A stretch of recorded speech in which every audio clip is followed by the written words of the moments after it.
Anong game ko? Game talaga. First full game ko. Ay, di salamat. Salamat uli. Nanalo kami.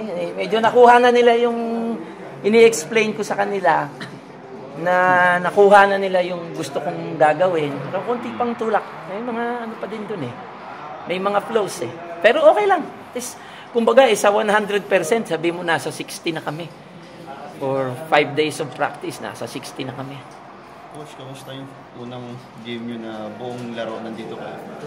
Ano yung buong laro? Kasi kayo late, di ba? Ay, hindi naman ako late nun eh. Super late ako. Walang magagawa eh. Nandun ako sa kabila eh. Talagang alam naman nila yan. Sabi ko naman. So, yung first game, alam mo pare, kasi sa akin, kay 3 sets, kay 4 sets, kay 5 sets, kailangan manalo. Yun lang naman eh.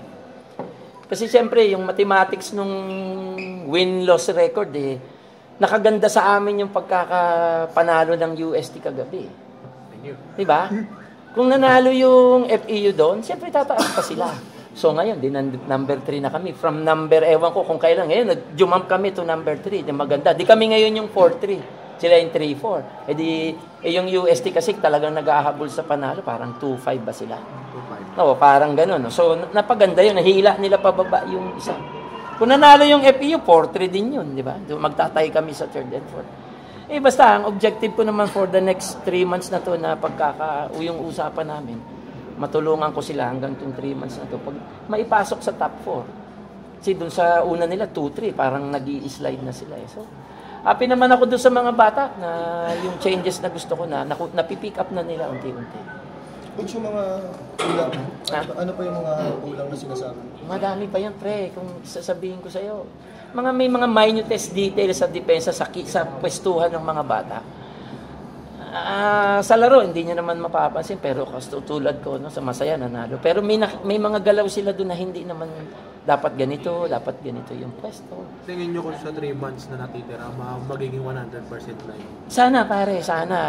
Hindi naman ako super coach. Hindi naman ako, tao lang din naman ako na nakakatulong lang ng kaunti. Kung may aangat ko sila, di well and good. Kung hindi naman, okay lang din. Masyadong maiksi yung 3 months eh. Sila, nagpe-prepare sila ilang taon. Ateneo, pin-prepare ko, 5 years yun, ha?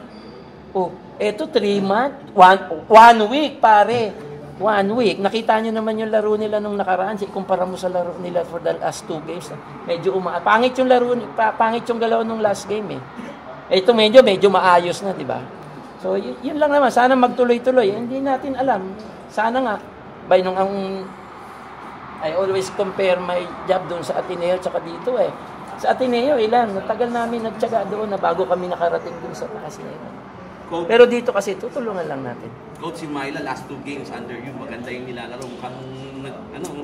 Yung gusto ko lang kay Myla, pag naglaro kasi si Myla, parang yung parang simple lang siya hindi mo makikita na nagigigil siya or what, o gustong-gusto niyang patay. Parang walang intensity. Parang sa kanya, laro lang siya. Ganyan pa yung laro niya. Parang sa akin, raw yung laro niya kung pa siya, pupus pa niyang maigi yung sarili niya. So, maraming mararating. Kasi may potential.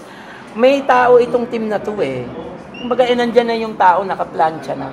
Natutuwa naman ako kasi pati yung bata, si Doromal, ang ganda ng nilalaro. Lahat ng sinasabi ko, napipick up niya kasi mga bata Yung Doromal na yun, malaking bagay tulong niya, yung setter, yung depensa namin, na medyo nag-iba na ng kaunti. Hindi nga kami nalaglagan ng bola Nababagsakan lang kami ng bola kapag napapatunga nga yung mga bata, which is yung ganun yung laro nila dati. At titingnan natin kasi if you play an inspired volleyball game, maraming nangyayari Hindi ka tinatamad. Ano pa? Paano nyo gagamitin yung break, coach? Magpa-practice kaming maigi. Talagang sana makuha nila. Kumbaga sabihin natin yung doktor nag-aaral ng 7 taon, 8 taon para maging doktor siya. Ito, kailangan ayusin mo sila ng 1-2 linggo. Napakahirap nun. Parang nung araw, nung nag-medrep ako pinakabisa sa amin yung anatomy and physiology of man. Ano bang malay ko? Accounting graduate ako. Pero kinailangan namin for the next 3 months. Parang ganun lang naman yan Kaya nga mag-rush kami lahat. Sana makuha nila at maganda yung standing. Nasa 3rd kami. Hindi ko nabibitawan yan. Paninindigan na namin. Hopefully, sana maiangat ko. Sana. Pero matibay masyado yung Ateneo Lasal Psychologically, mataas yung level of confidence nila. Kung nandyan sana, kung kumpleto yung last year, ay, yun, marami tayong pwedeng mangyari doon. Pero ngayon talagang mga bata eh. Tulungan lang natin, may angat natin yan. 8 teams yan na gusto lahat pumasok sa top 4. Ayoko naman doon sa below 4. Doon tayo sa top 4, mas magandang ano yun, mas magandang target yun.